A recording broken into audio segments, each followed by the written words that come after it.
Okay, little further storyline on the Paul O'Neill murder by Chicago police. Now, all of a sudden, the entire police department is getting death threats.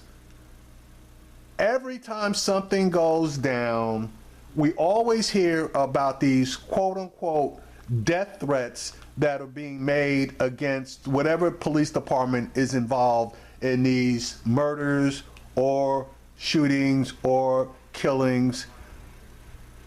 You make your own call. And nothing ever comes of it.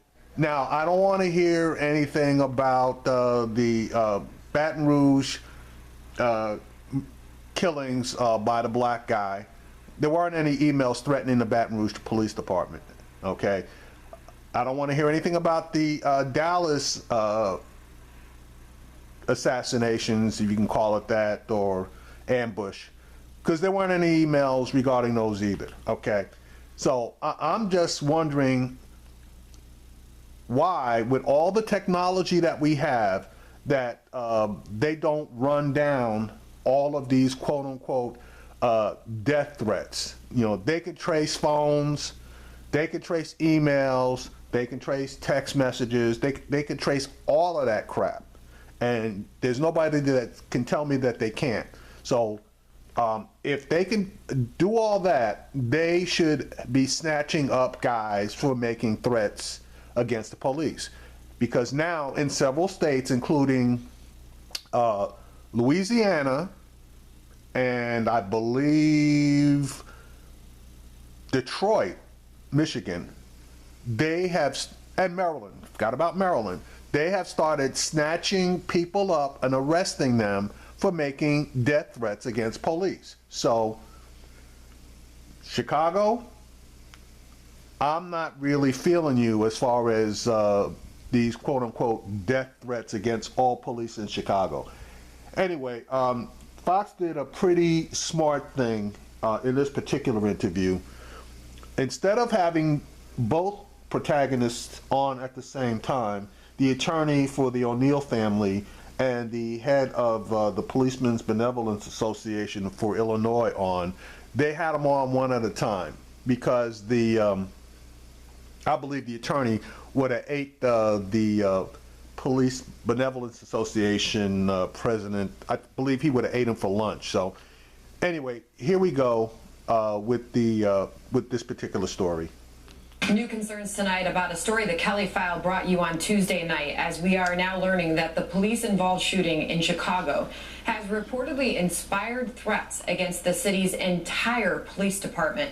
The officers involved in the pursuit and eventual death of 18-year-old Paul O'Neill are not being named out of fears for their safety.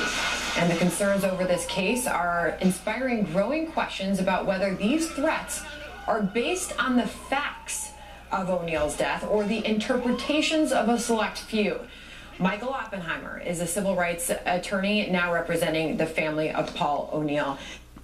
Okay, let me give you a fact that the coroner, okay, the state employee, the coroner gave.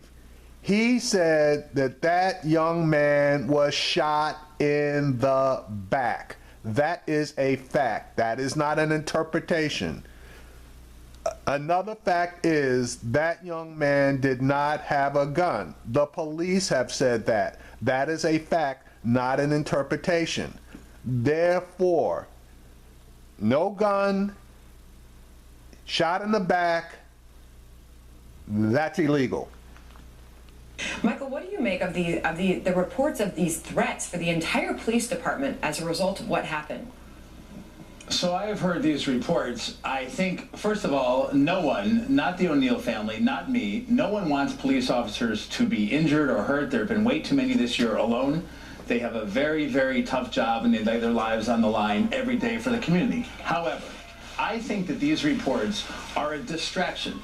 They are a distraction from actually what's going on here, and that is you have an unarmed African-American kid who was shot in the back by Chicago police officers. I think that this is a distraction. No one No one wants any police officer to be hurt. Nobody wants anybody to be hurt. But this is a distraction. All right, so you said that the officer who fired the fatal shot intentionally shut down his body camera.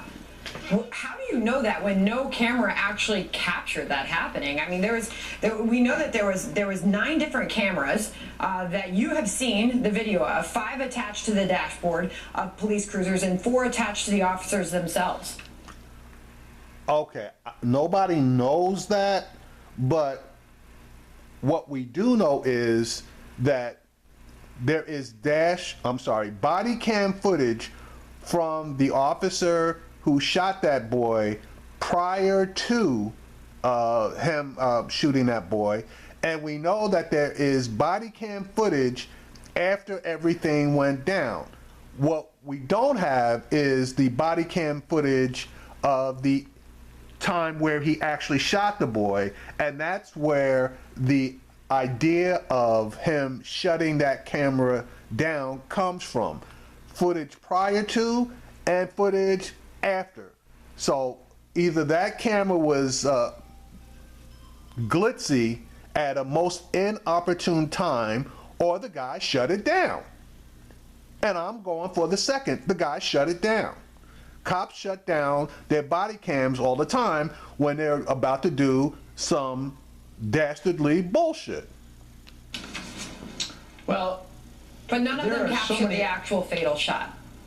Correct, and that's exactly the point. There are so many unanswered questions. In the age of GoPro and Instagram and all these other things, we have these body cams who are notoriously high quality. They're very clear quality. All these other officers' body cams were working. It is strange to me, it is peculiar to say the least, that the officer who apparently shot Paul O'Neill in the back, that his body cam was not working.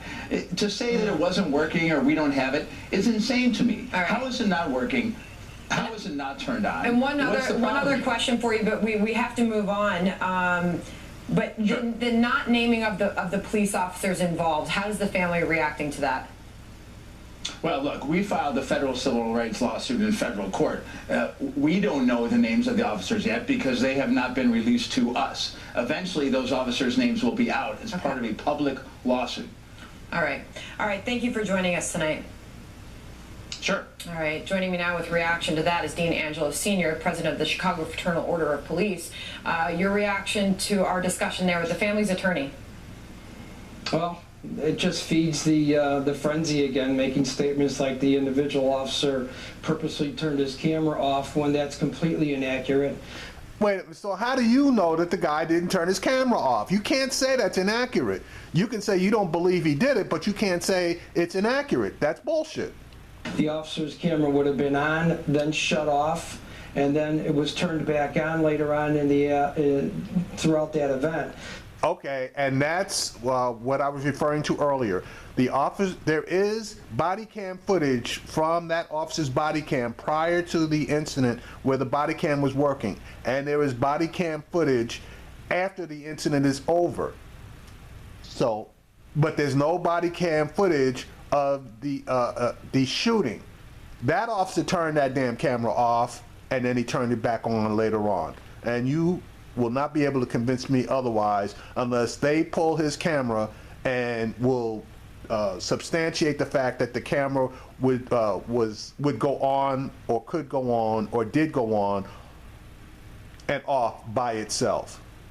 The officers just got those cameras about 4 days earlier. They're still through the processes of getting used to them, to get involved in a situation that these officers were engaged in, and then have the wherewithal to focus on the implementation of that new device, and then to... Oh my God, this guy's trying to say because the device was new that these guys didn't know how they operated. The very first thing you learn about any camera is how to turn it on and how to turn it off. Now, you may not be great about pausing or zooming or changing various features within the abilities of the camera, but the first thing you learn is how to turn it on and how to turn it off. So what he's saying is bullshit.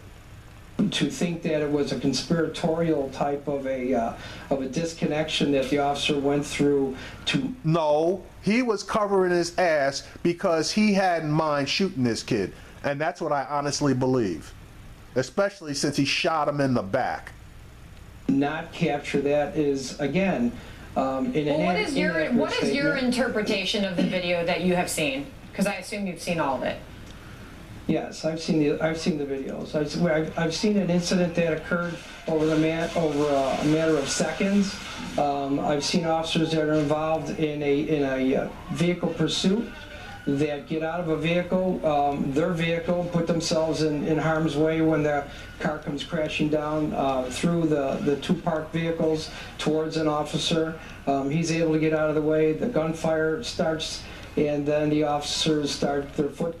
Okay, now as far as the gunfire, they violated Chicago policy, period, by firing at a moving car, and you can go on to the Chicago Police Department and look for directives. And I did a previous video on it where I did a previous video on it, but I was going back and forth with a guy on Google, and he asked for the information, and I posted it. But just go on the Chicago Police Department website, go to directives, and go to, I believe it's use of force or deadly force.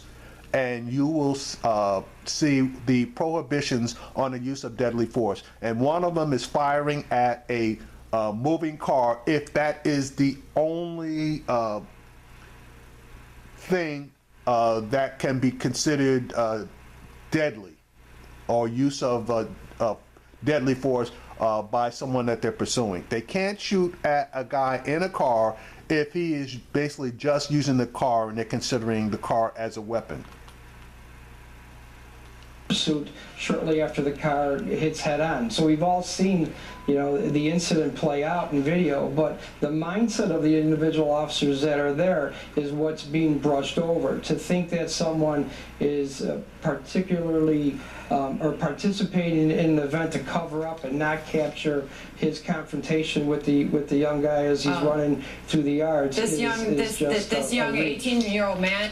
No, that's not a reach. That happens a lot, okay? Cops do not want their actions recorded, so they more times than not are turning off their body cams. So for him to say it's a reach, that's a crock of bullshit. And it is dead, and the police force is under threat. We're being told now this is a horrible situation in the city of Chicago, one that has to be dealt with. What is the morale there of the police right now? Well, the morale is probably the lowest I've seen it in my 36 years with the police department. Everyone is wondering when the next shoe is going to drop. We had... I guess it's lower than the morale was when Laquan McDonald got killed and the police department and the DA came under fire. So 36 years is a long time, so we keep going lower and lower. This kid being shot in the back, though, he could potentially be right. Have a narrative out here that's inaccurate. It started with statements coming from the attorney that this young guy was shot in the back of the head. No, that's bullshit. The attorney never said the guy was shot in the back of the head. The attorneys always said that he was shot in the back. Style, which was not true. We have the head of the investigating units making statements to the effect that the video was horrible and shocking and difficult to watch even before it gets played. And that's the narrative we're dealing with here. All right, well, we've got to leave it there. Dean Angelo, Sr., thank you for joining. Yeah, we also have the fact that the 3 cops that were involved in the shooting all had their guns and badges taken away from them. Now that, more than likely, was due to the fact that they violated Chicago Police Department policy by shooting at the vehicle while it was moving. I'm more than happy to accept that, but you can't tell me that that boy being shot in the back didn't have something to do with those guns and badges being pulled. Anyway, the saga continues. Another black man dead, shot by police, unarmed.